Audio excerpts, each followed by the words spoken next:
From the wilds of the Australian outback to a New England town, George Miller, director of Witches of Eastwick. Are these two terrains similarly laden with terror? I mean, they would seem to be opposite.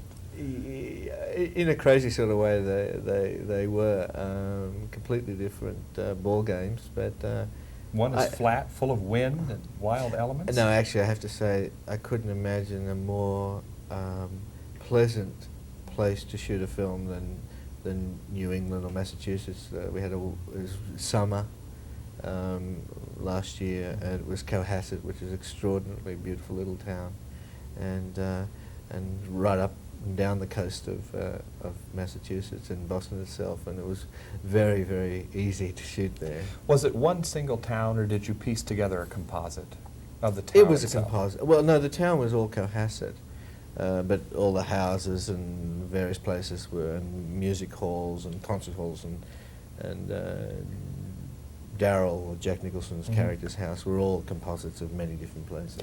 It must have been a good time for you to figure out how a picture book location can be invested with such terrors. We might expect this out in the wilderness somehow, but mythological invasion of a pretty postcard community, now that would be fun. It is actually to take that, and I think why we ended up picking Cohasset because it is so picture postcard. In fact, I saw it in an advertisement for New England. Almost the very opening shot of the movie was exactly almost this picture postcard sort of shot. Kind of a Grant Wood thing. Yes, There, exactly. In fact, that opening shot where you break through the clouds and there it all is below you. That's one of the most extraordinary shots I've ever seen. Well, yes, it was. You have to thank ILM for that. We had a terrific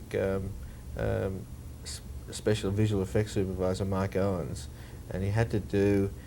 He was trying to get the shot because we superimposed the clouds.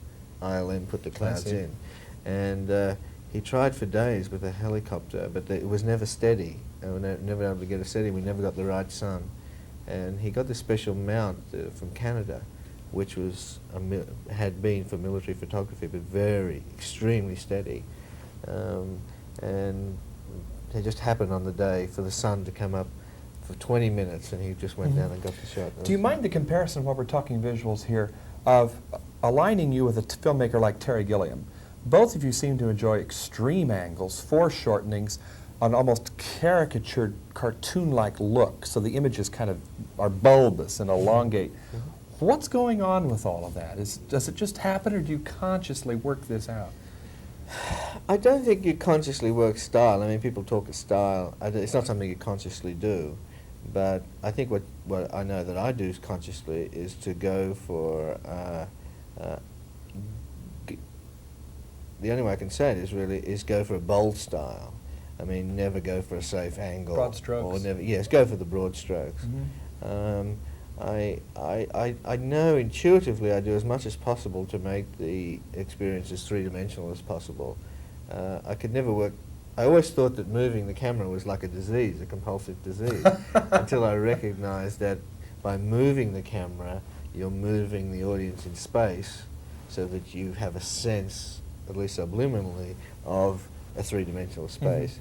And also I tend to like using wide lenses where you have deeper focus, so again it enhances the three-dimensional. You like your cameras to kind of tilt and then go in on a character too, or to come back. Yes, I think that's again in an effort to try to get a certain sense of three-dimensional feeling, so that you feel that you're there as much as possible. So whether it's a spectacular action epic like A Road Warrior, or a film like this, which is a supernatural kind of comedy of the sexes, I guess. Exactly. Yeah. There is a common ground there with your camera technique, at least, I think. I think so.